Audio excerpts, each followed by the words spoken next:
Tanggal 16 September kemarin ada berita bahwa film His Only Son itu diusulkan untuk di-ban atau dicekal.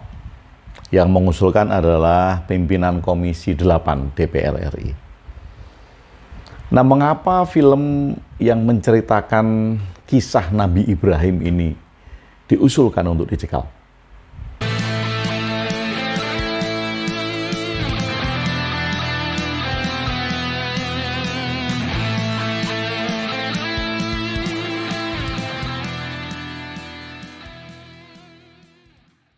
Sahabat Bahtera, mungkin masalah ini sudah selesai ya, karena pimpinan Komisi 8 DPR itu sudah menjelaskan konteks pada saat dia memberikan usulan itu. Dan mungkin kalau tentang statement itu bisa kita anggap selesai. Tapi yang menarik bagi saya adalah tentang pertanyaan kepada kita masing-masing, bercermin dari peristiwa-peristiwa itu. Entah konteksnya apa, tetapi paling tidak ini bisa kita tanyakan kepada diri kita masing-masing. Apakah sebuah film, atau juga sebuah buku, sebuah video di YouTube misal, apakah itu bisa mengubah iman seseorang? Kalau di dalam hipnosis itu dikenal every hypnosis is a self-hypnosis. Jadi sebetulnya di dalam proses hipnosis itu tergantung kepada diri yang akan dihipnosis. Karena pada dasarnya hipnosis itu adalah self-hypnosis. Kalau orang yang akan dihipnosis itu tidak mengizinkan dirinya agar dia masuk di dalam kondisi hipnotis, maka tidak akan terjadi, karena every hypnosis is a self-hypnosis. Nah, mungkin ini kan sama.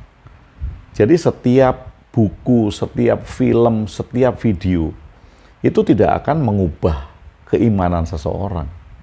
Anda bisa melihat film apa aja, baca buku apa aja, lihat video apa aja, dan itu nggak akan bisa mengubah keimanan Anda, kecuali Anda mengizinkan diri Anda sendiri untuk berubah. Tidak ada orang yang bisa mengubah keimanan saya, kecuali saya sendiri yang mengizinkan saya untuk berubah secara iman. Nah, film ini seperti ini ya, kan tidak baru kali ini aja. Dulu tahun 2014 itu ada film Noah. Itu juga dicekal, bahkan bukan hanya di Indonesia, tapi di beberapa negara Islam tidak boleh ditayangkan. Karena film Noah itu menampilkan temperamen Nabi Nuh yang tidak sesuai dengan cerita di kitab suci. Di film itu kan digambarkan temperamen Nabi Nuh itu emosional. Dia sering marah kepada anaknya dan sering marah-marah. Jadi kalau kita melihat film Noah itu, loh ini Nabi kok marah-marah. Nanti kalau ada yang bikin film Nabi itu suka bercanda, minum kopi sama sahabat-sahabatnya, itu juga pasti akan dicekal. Nabi kok bercanda gitu. Nabi kok ngomongnya ceplas-ceplos gitu. Loh, Nabi kan harus sopan, harus ngomongnya pelan, tertata gitu mungkin ya, kalau keinginannya seperti itu. Jadi film-film yang akan menyalahi dari apa yang selama ini dipersepsikan di dalam kitab suci, pasti akan ditolak. Nah, seperti film His Only Son ini. Film ini diusulkan untuk dicekal karena ceritanya tidak sesuai dengan kitab suci umat Islam, Al-Quran. Karena film ini berbasis dari cerita di kitab suci umat Kristiani, bahwa yang disembelih oleh Ibrahim itu adalah Ishak, bukan Ismail. Kalau di Islam yang disembelih itu adalah, yang dikorbankan itu adalah Ismail. Nah, di film ini yang dikorbankan adalah Ishak. Nah, atas dasar itulah maka kemudian ada pemikiran film ini nanti akan menggoncang iman atau akan menjadikan kebingungan bagi umat Islam. Loh, kok yang disembelih Ishak gitu. Jadi kekhawatiran itu yang menyebabkan ada ide bahwa film ini harus di-ban, di-take down, tidak boleh dilanjutkan penyiarannya gitu.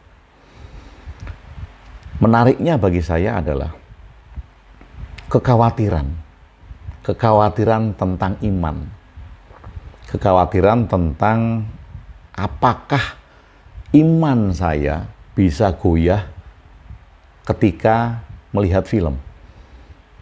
Sama ya ketika baca buku atau ketika lihat video YouTube gitu.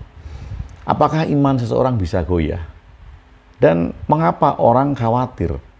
Nah, mau tidak mau walaupun pimpinan DPR ini, pimpinan Komisi 8 DPR ini sudah menjelaskan konteksnya, dan dia menjelaskan bahwa dia itu pengusung toleransi, tidak mungkin kalau akan melarang sepihak, dan kemudian diusulkan bahwa film ini hanya untuk umat Kristen gitu.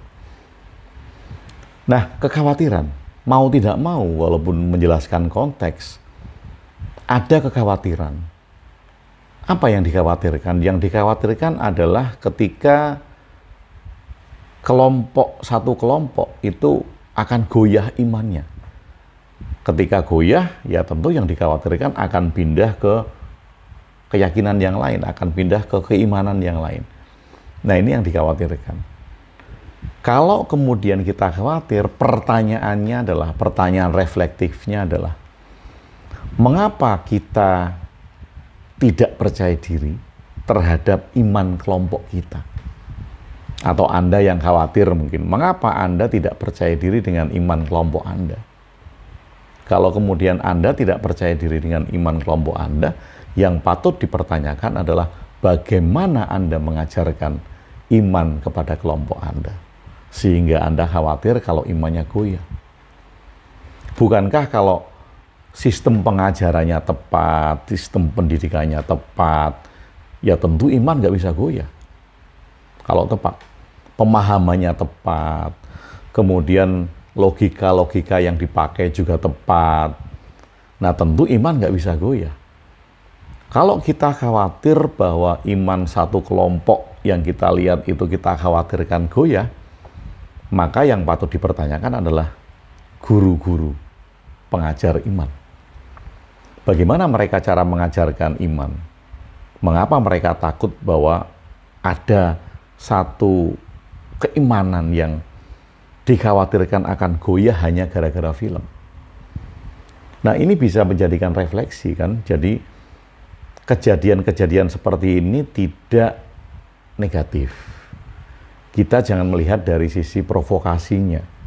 Ya mungkin ada yang nunggangin berita ini untuk memprovokasi atau untuk menyulut api-api pertentangan gitu.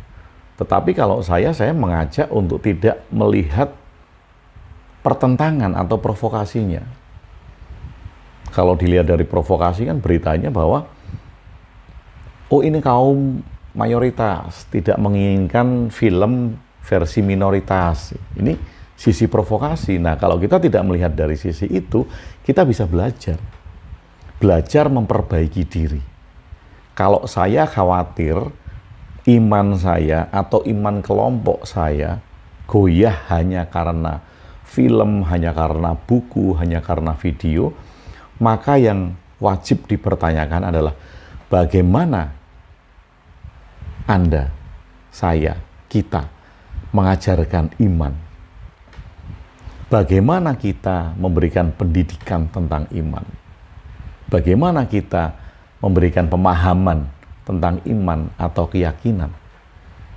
Nah, kalau cara-cara itu, cara mengajarkannya, cara mendidiknya, cara memberikan pemahaman sudah tepat, maka Anda, saya, kita akan yakin bahwa kualitas iman yang coba untuk dipahami itu memang kuat dan tidak goyah hanya sekedar film, hanya sekedar buku, hanya sekedar video gitu. Sama seperti orang yang melarang temannya untuk melihat video saya atau mengikuti acara saya. Alasannya adalah, awas, imanmu nanti goyah kalau melihat videonya Agung WB. Gitu. Loh, memang serapuh itu iman gitu. Sekering itu iman, hanya melihat video kok goyah, hanya melihat buku, baca buku goyah, hanya melihat film goyah. Gitu. Jadi yang patut dipertanyakan lagi adalah cara belajar, cara memahami, cara mendalami, dan juga cara mengimplementasikan iman masing-masing. Setiap keyakinan, setiap agama, setiap kepercayaan tentu punya iman.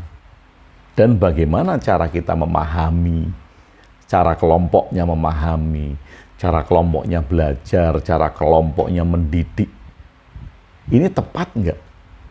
Atau hanya sekedar asal-asalan, asal doktrin saja? Nah, kalau asal doktrin saja tentu ini akan mengakibatkan fondasi keyakinan menjadi tidak kuat. Kenapa? Karena di zaman modern ini doktrin saja nggak cukup. Logika harus bisa menjawab. Kekritisan para pendengar, kekritisan para jamaah itu harus diakomodir. Ketika mereka bertanya sedikit kritis, sudah dibilang nggak boleh, awas karena ditunggangi setan. Ketika sedikit berpikir out of the box, di luar dari apa yang pernah didengar di dalam koridor-koridor kitab suci, akan dibilang, wah ini bibit-bibit murtad. Kemudian dicurigai sebagai orang yang sedang ditunggangi oleh setan, oleh jin, oleh iblis gitu. Karena dilihat mempunyai pemikiran yang berbeda. Nah, di zaman modern ini kan nggak bisa. Jadi iman itu punya tantangan harus bisa dijawab dengan logika. Iman mempunyai tantangan harus bisa menjawab hal-hal yang realistis.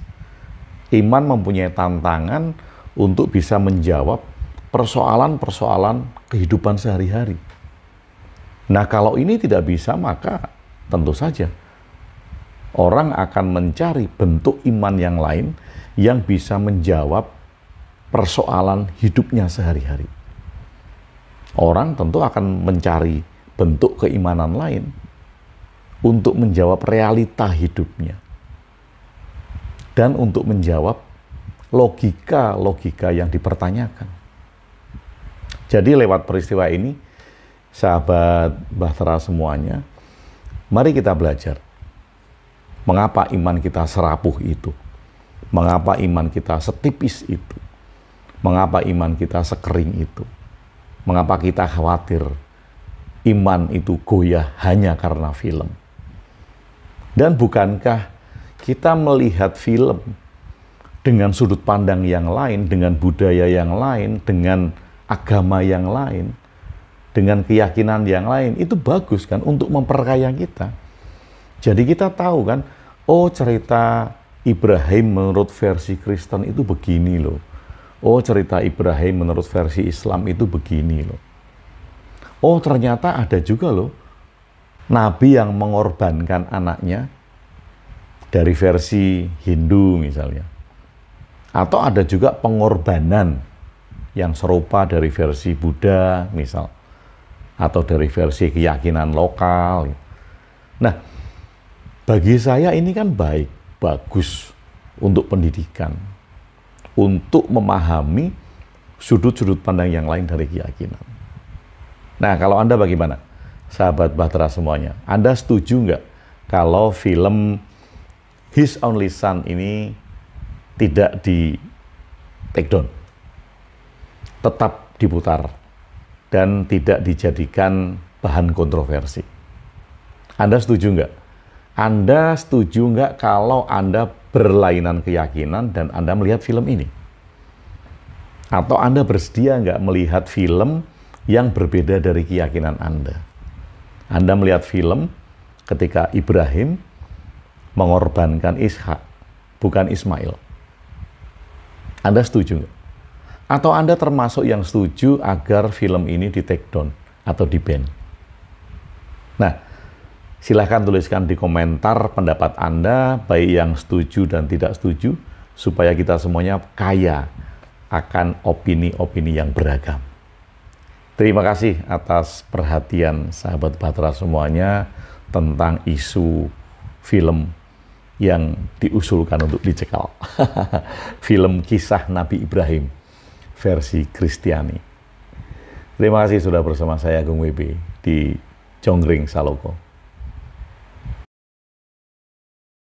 Meditasi bukanlah konsentrasi.